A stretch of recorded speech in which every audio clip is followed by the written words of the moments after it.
Je trouve qu'il n'y a rien de plus difficile que de monter un film documentaire. Entre des belles images, avoir une histoire cohérente, le tout avec du relief émotionnel, ça vient vraiment créer un ensemble de complexité au sein de ton montage qui peut être énorme.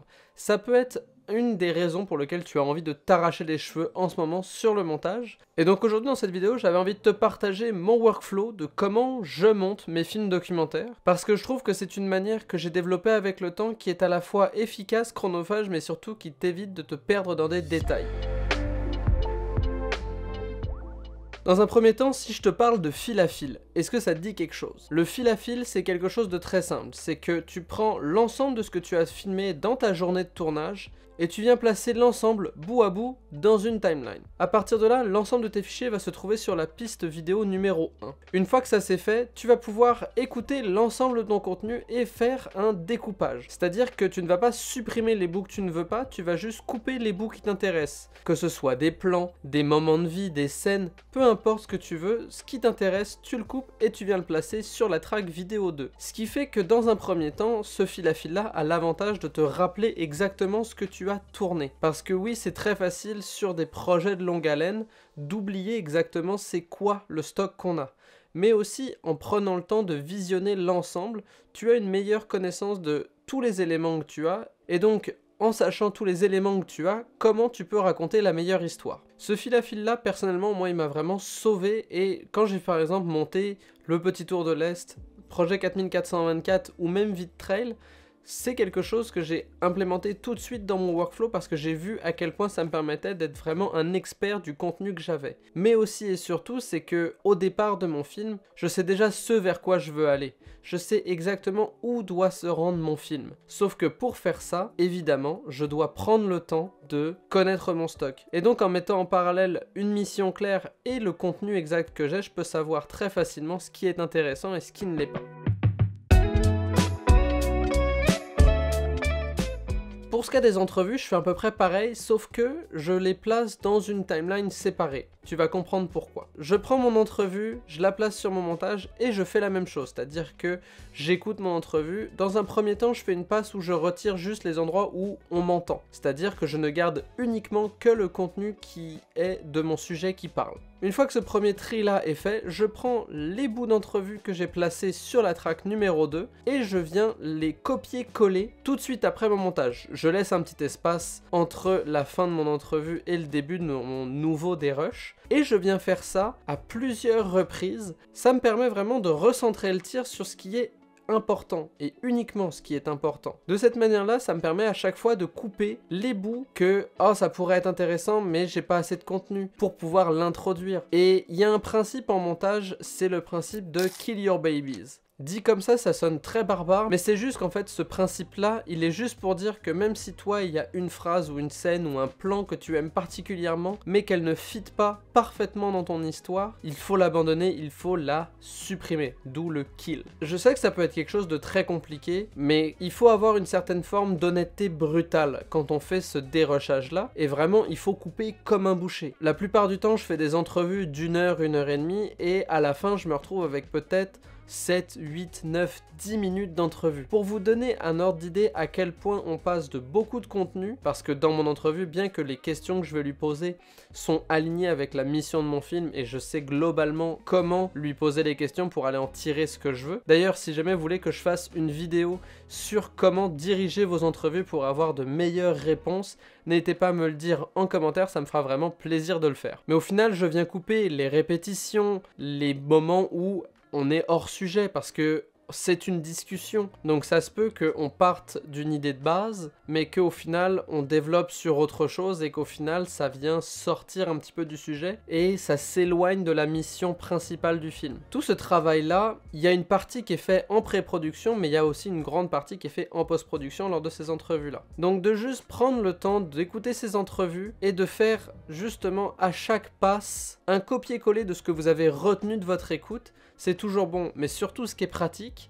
c'est que des fois vous aurez peut-être trop coupé ou alors vous aurez envie d'un peu plus d'informations une fois que vous serez rendu à votre montage. Et bien à ce moment-là, ça va juste être super simple de pouvoir retourner dans votre fil à fil de votre entrevue et de retourner à une étape où vous savez que, comme vous l'avez écouté plusieurs fois, vous savez globalement où c'est, que c'est facile, vous allez pouvoir dire ok mais tel cut je l'ai coupé trop tôt mais j'aurais besoin d'un peu plus de stock, et hop, vous retournez dans l'ancienne version, vous pouvez récupérer le passage un peu moins cuté et donc vous allez pouvoir ensuite l'appliquer dans votre montage final et avoir plus de flexibilité. Ce que j'aime bien faire, c'est une fois que j'ai fini de dérusher l'ensemble de mes entrevues, je prends le temps d'essayer de les agencer dans l'ordre que je pense qu'elles vont être dans le film final. De fonctionner comme ça me permet vraiment d'avoir une première validation de est-ce que ce que j'ai dérushé de mon entrevue fait du sens? Est-ce que le fil rouge qu'est mon entrevue part d'une idée et est-ce qu'il y a des ponts? De cette manière-là, j'ai déjà une espèce de pré-montage de fait. Une fois que tout ça est agencé dans l'ordre que je le veux, je viens le placer dans mon montage final qui lui est sur une timeline différente. Là ça y est, on est rendu à l'étape où on a fait le dérush de nos entrevues, on sait ce qu'on garde, on sait ce qu'on ne garde pas, on a fait le dérush de l'ensemble de notre captation, c'est le moment de commencer. Il y a des fois, j'aime bien commencer par la conclusion parce que ça me permet d'avoir déjà une idée claire de ce vers quoi le film doit se diriger. De monter de cette manière-là sur la conclusion, ça peut paraître contre-productif, mais partez du principe que à partir de maintenant, votre conclusion, elle est coulée dans le béton. Vous savez exactement ce vers quoi vous devez vous en aller. Ce qui fait que c'est beaucoup plus simple après, en commençant par votre introduction et en enchaînant sur l'ensemble de votre film, d'avoir quelque chose qui est raccord et cohérent. Surtout qu'on va avoir l'impression que l'ensemble de l'histoire avance de manière linéaire vers votre conclusion. Et donc ça va paraître beaucoup plus naturel. Parce que l'opposé de ce que vous voulez créer en montage, c'est de la confusion au sein de votre film. Vous n'avez pas envie d'ouvrir un paquet de parenthèses et au final de jamais vraiment les refermer. Une fois que j'ai ma conclusion qui est définie, je vais commencer par aller chercher de la musique qui m'inspire pour faire mon introduction.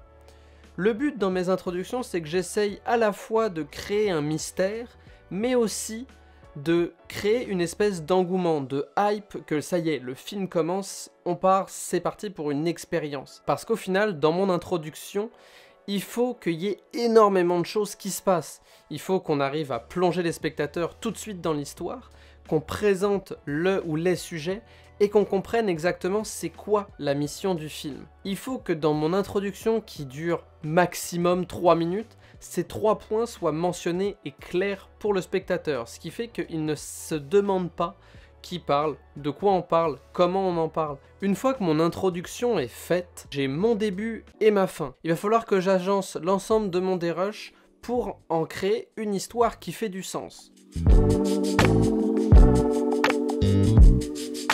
Personnellement, j'aime bien essayer de me rappeler, au sein de l'ensemble de la captation que j'ai vue et dérushée, quelles sont les grandes scènes, quels sont les grands moments. Et de cette manière-là, naturellement, vous allez pouvoir tirer une liste très claire des moments qui vont devoir se retrouver dans votre film parce qu'elles sont d'une importance capitale pour l'avancée de l'histoire et donc arriver à votre conclusion. Donc à partir de là, vous allez pouvoir monter et essayer de créer des ponts entre votre entrevue, mais aussi les images d'illustration ou même les moments où votre sujet vous parle à la caméra rendu sur le tournage. Et au fur et à mesure, vous allez venir placer pièce après pièce et à force de faire des essais-erreurs, vous allez pouvoir avoir une histoire qui avance, qui se crée. Gardez en tête qu'au sein de votre film, vous ne voulez pas créer de la confusion, encore une fois.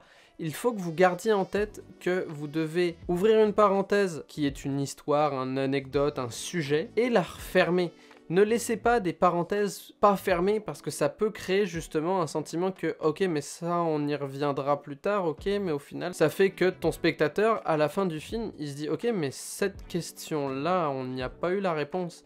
Et ça la plupart des gens vont détester ça. Il y a une certaine part de psychologie en documentaire et en vidéo. Pour construire tout ce qu'il y a entre mon introduction et ma conclusion, je fonctionne de manière assez linéaire, c'est-à-dire que je commence par placer mon entrevue, placer mes moments où mon ou mes sujets me parlent à la caméra, et ensuite je viens placer mes images d'illustration. Ça me permet d'avoir un rough cut cohérent Et à partir de là, je vais encore chercher de la musique, du sound design et à créer encore une fois quelque chose au niveau du son qui va venir soutenir les émotions que je veux véhiculer dans ma scène. Ça, c'est quelque chose d'extrêmement important, d'avoir un lit sonore sur lequel votre propos peut se reposer, parce que ça permet de un petit peu multiplier les émotions. C'est si jamais vous avez un moment super joyeux et que la musique suit pas forcément, que on n'entend pas plus que ça, que c'est un moment très joyeux, mis à part avec les images, ça va ressembler à du cinéma muet et ça va créer une certaine forme de déconnexion entre votre film et le spectateur.